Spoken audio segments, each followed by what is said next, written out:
एक औरत का ना अपने पैरों पे खड़ा होना क्यों ज़रूरी है, इस बात का एहसास मुझे हमेशा से था, लेकिन कल के बाद ना ये एहसास मज़ीद गहरा और मज़ीद ज़्यादा हो गया है। आज के इस व्लॉग में आपके साथ कोई प्रोडक्टिव बातें तो शेयर नहीं करूँगी, बल्कि अपनी ज़िंदगी के कुछ खूबसूरत लम्हे ना आप लोगों के साथ शेयर करना चाहूँगी। आमना की फर्स्ट पोजीशन आई थी, हम उसको सेलिब्रेट करने बाहर गए थे, मैंने कुछ छोटी-मोटी सी शॉपिंग की थी, वो आपके साथ शेयर करूँगी। लेकिन साथ ही साथ ना आज के व्लॉग में मैं आपको बताऊँगी कि आप भी घर बैठे ना किस तरह अपने पैरों पे खड़ी हो सकती हैं, अपने शौहर का, अपने वालिद का, अपने भाई का सहारा बन सकती हैं। अपने ईद के जो ड्रेसेस थे ना वो भी आपके साथ शेयर करूँगी। आमना आपकी कौन सी पोजीशन आई है? 90%। 90% नहीं आई, 100% आया। ये देखो आपके पूरे मार्क्स हैं। मेरी 100%। मेरी बेटी फर्स्ट आई है ना? आपको किसने पढ़ाया था? टीचर ने। मम्मा ने नहीं पढ़ाया था?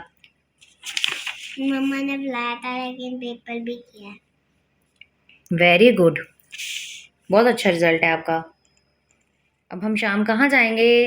मारा मुल्तान। Mall of Multan. वहाँ क्या करेंगी आप? गेम जान खेलेंगे। Very good. अस्सलामुअलैकुम माय यूट्यूब फैमिली, उम्मीद है जी आप सब ठीक ठाक होंगे। अल्हम्दुलिल्लाह मैं भी बिल्कुल ठीक हूँ। तो आपने पिछले क्लिप्स में देख ही लिया होगा कि मेरी बेटी की ना पहली दफ़ा ना फर्स्ट पोजीशन आई थी। पहले तो क्लास में टेस्ट होते थे, उसमें भी उसकी परफॉर्मेंस 100% होती थी, लेकिन अब फर्स्ट टर्म के एग्जाम्स थे, कल रिजल्ट आया था और आमना के माशाल्लाह पूरे 100% मार्क्स आए थे।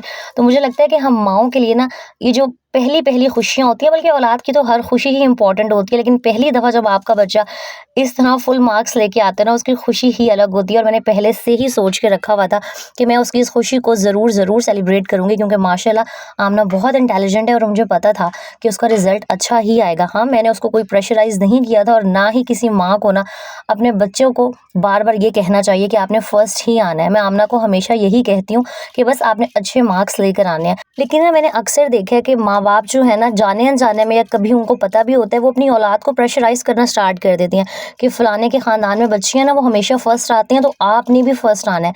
लेकिन नहीं, मैं आप सबसे कहूँगी, जो प्यारी बहनें मुझे देख रही हैं, कभी अपने बच्चे के ऊपर ये वाला बर्डन ना डालें। हाँ, वो सिर्फ़ अच्छी पढ़ाई करे, अच्छे नंबर लेकर पास हो जाए, फर्स्ट आना, सेकंड आना, थर्ड आना, ये तो एक रेस है।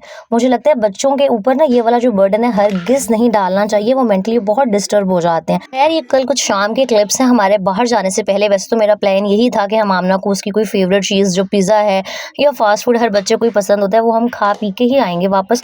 लेकिन मैंने कहा चलो, ईद आने में अब सिर्फ 1 से 2 दिन रह गए हैं और चाँद रात को वैसे ही बहुत ज़्यादा काम होता है, सफाइयाँ करनी है, जितना मर्ज़ी पहले काम कर लो, फिर भी ना चाँद रात पे भागम-भाग लगी होती है, कभी ये करना है, कभी वो करना है। तो मैंने सोचा थोड़ा-सा फ्री टाइम है, जो गोश्त है ना उसको मैं हाफ़ डन करके रख लेती हूँ। और मेरे शौहर की फ़रमाइश थी कि उनको ना गोश्त से बना हुआ कुछ खाना है। हालाँकि मैं उन्हें कह रही थी आगे बकरा ईद है, मटन और बीफ ही बनेगा, लेकिन फिर भी उन्होंने कहा, तो मैंने कहा चलो मैं ना ट्यूसडे के दिन के लिए पहले ही थोड़ी बहुत प्रिपरेशन करके रख लेती हूँ, ताकि जो चाँद रात वाला दिन हो ना, उस दिन मैंने कपड़े भी धोने थे और भी छोटे-मोटे काम थे, तो मुझे बहुत आसानी हो जाएगी। तो बस यहाँ मैंने फटाफट से गोश्त चढ़ा दिया था, और जब मुझे जल्दी होती है ना, तो मैं कुकर के अंदर सब कुछ एक साथ ऐड करके एक मज़ेदार सा धुआँ गोश्त कह लें, खड़े मसाले का गोश्त कह लें, वो बनाती हूँ। उसकी जो फुल रेसिपी है ना, वो मैं इंशाल्लाह चाँद रात वाले व्लॉग में आपके साथ शेयर कर दूँगी। फिलहाल मैंने प्याज़, टमाटर, अदरक, लहसुन के क्यूब्स जो थे और बस सारे बेसिक मसाले डाल के ना कुकर में सब कुछ गोश्त के साथ चढ़ा दिया था। और जी, ये मेरा ड्रेस है जो मैंने एहतियातन खरीद लिया था कि अगर टेलर ने धोखा दे दिया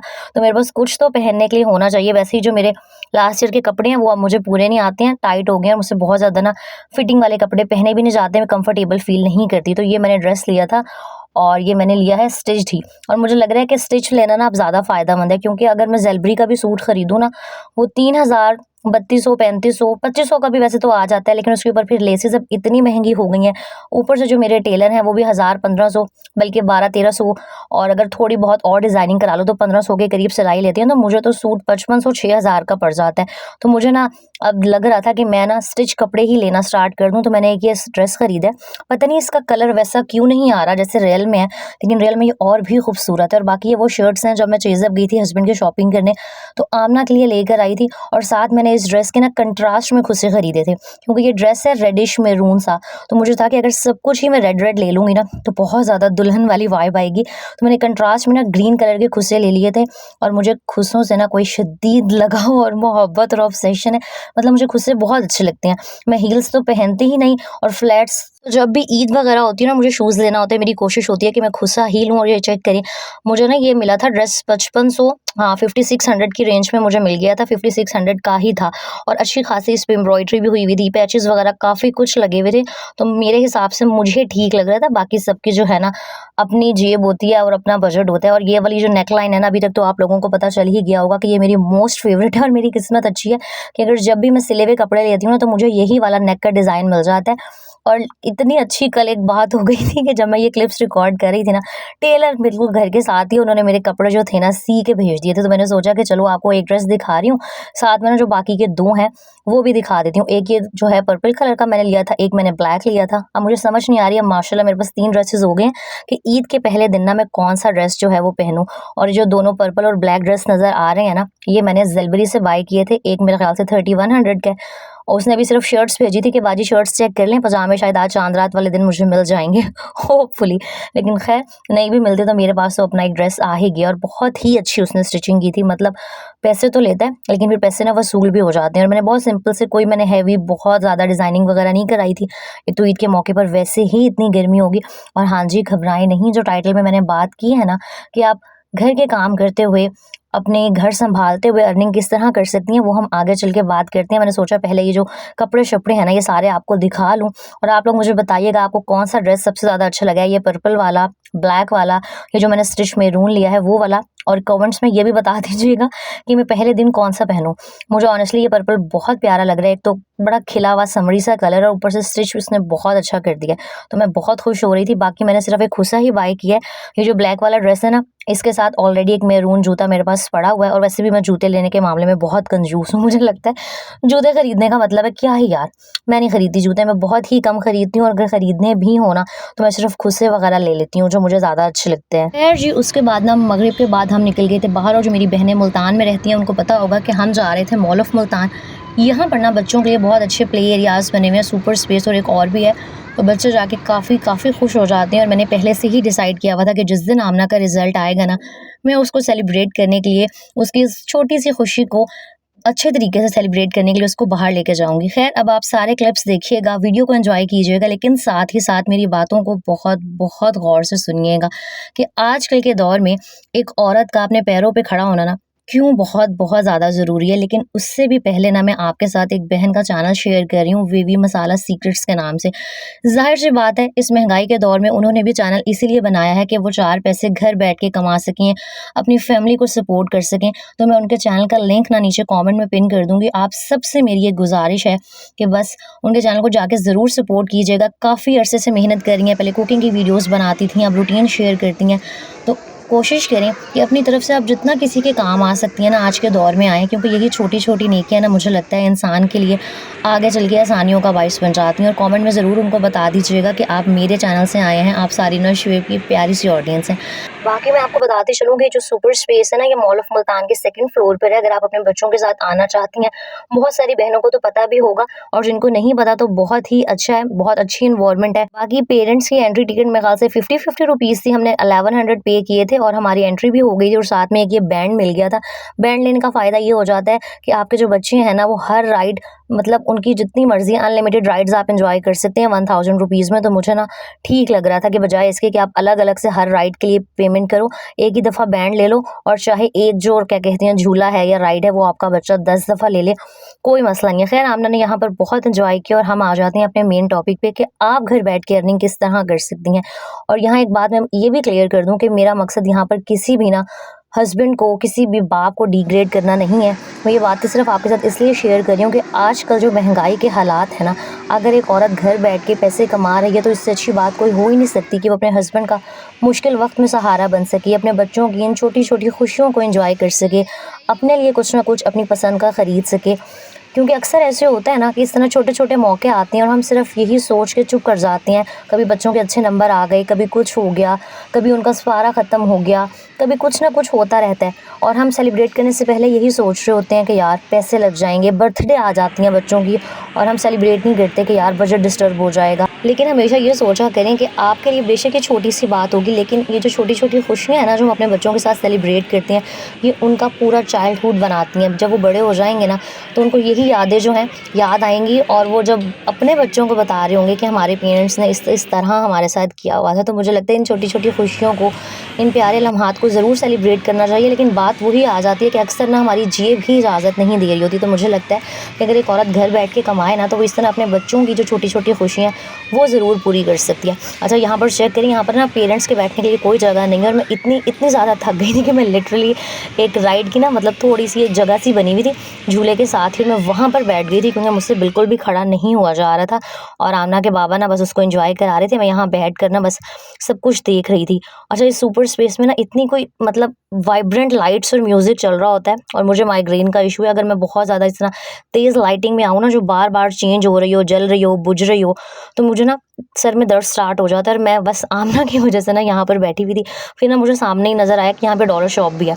मैं पहले भी जब व्लॉग्स नहीं बनाती थी और मेरी नई-नई शादी हुई थी, मेरा नया-नया किचन सेपरेट हुआ था ना, तो इस डॉलर शॉप से आके मैंने बहुत शॉपिंग की हुई है। तब यहाँ से हर चीज़ 165 और 170 तक की मिल जाती थी, अब 290 की मिलती है। तो मैंने सोचा कि चलो वहाँ पे बैठने से बेहतर है, मेरे सर में दर्द हो रहा था, मैं यहाँ आ जाती हूँ, कुछ ना कुछ देख लूँगी, आप लोगों के लिए व्लॉग रिकॉर्ड कर लूँगी, क्योंकि मुझे होता है कि अगर मैं कुछ देख रही हूँ, कुछ खरीद रही हूँ ना, तो आप लोगों के साथ ज़रूर शेयर करूँ। अच्छा, मैं ना इनके ये वाले किड्स वाले सेक्शन को पहले एक्सप्लोर करी थी। यहाँ पर बच्चों के बहुत टॉयज़ थे, स्टेशनरी थी, और मुझे ना बहुत टाइम से अपने लिए, अपने पर्सनल काम के लिए डायरी वगैरह चाहिए थी। लेकिन बाहर से मैंने पता किया 500, 600, 1000 रुपए की डायरी मिल रही थी।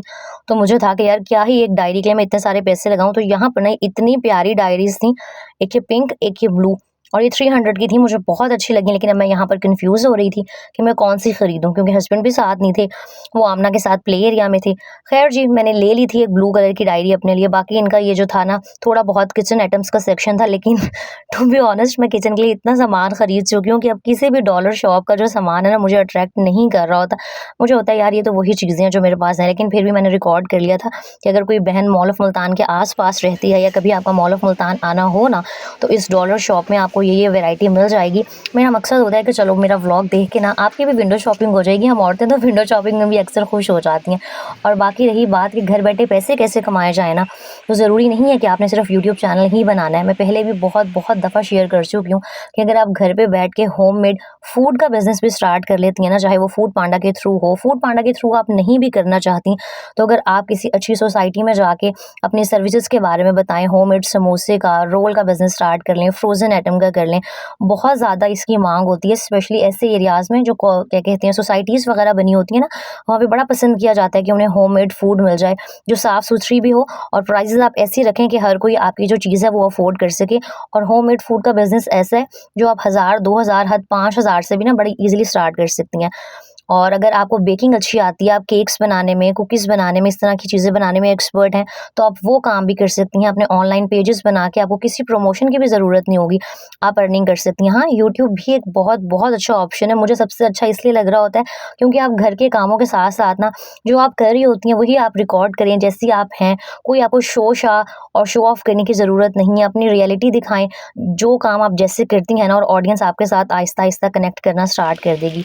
लेकिन वही बात है कि हर काम को ना पहले सीखना पड़ता है, तभी मैंने ये जो यूट्यूब गाइडेंस ग्रुप है ना अपना, इसका आगाज़ किया था। अच्छा, मैं इसकी बात बाद में करती हूँ, ये चेक करें, ये बैग्स देख के मैं सोच रही थी कि मेरे पास जितने पैसे हैं ना, उन पैसों के लिए ये बैग बिल्कुल परफेक्ट है। मतलब थोड़े से जितने मेरे पास पैसे पड़े हैं, वो तो आराम से इसमें आ ही जाएँगे।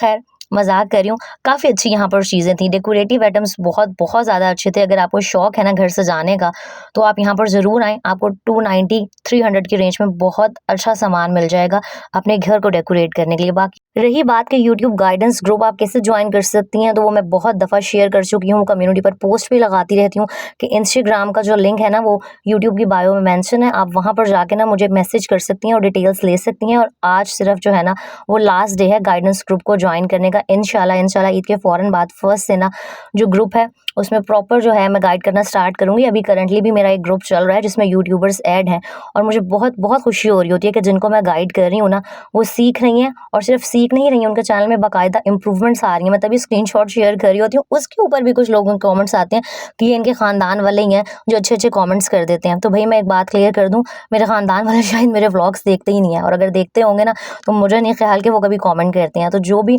मैं फीडबैक शेयर करती हूँ, चाहे वो प्रमोशन के हवाले से हो, गाइडेंस ग्रुप के हवाले से हो, वो टोटली जेन्युइन होता है। खैर जी, मैंने थोड़ी बहुत खरीदारी की, खरीदारी भी क्या ही की, बस 1-2 चीज़ें ली थी, उसके बाद आमना ने जो राइड्स रह गई थी वो ले ली थी और हम जी वापस आ गए थे वहाँ से सुपर स्पेस से। तो मैंने सोचा अब घर जाके ना खाना बनाने की मेरी ज़रा भी हिम्मत नहीं थी और वैसे भी मैंने आमना से कहा था कि मैं उसको बाहर से उसकी कोई फ़ेवरेट चीज़ खिलाऊँगी। तो हम यहाँ पर जी पिज़्ज़ा खाने के लिए आ गए थे और आमना से ज़्यादा आमना की अम्मा को पिज़्ज़ा बहुत पसंद है। हाँ जी, और मुझे पिज़्ज़ा ना बहुत अच्छा लगता है। हालाँकि मैं कोशिश वैसे कर रही होती हूँ कि फ़ास्ट फूड कम से कम ही खाऊँ, लेकिन फिर भी ना वो एक ज़ुबान का चस्का है ना, तो मुझे पिज़्ज़ा बहुत अच्छा लगता है। मतलब मुझे अगर रोज़ भी कोई कहे ना कि पिज़्ज़ा खाना है तो मैं कहूँगी चलो हाँ, ठीक है। तो बस ये था जी आज का पूरा दिन। मैंने सोचा कि मैं आपके साथ इतनी सारी अच्छी-अच्छी बातें, टिप्स और हैक्स शेयर करती हूँ, तो ये जो मेरी ज़िंदगी की छोटी-छोटी खुशियाँ हैं ना, ये भी आप लोगों के साथ शेयर करूँ। उम्मीद है वीडियो अच्छी लगी होगी।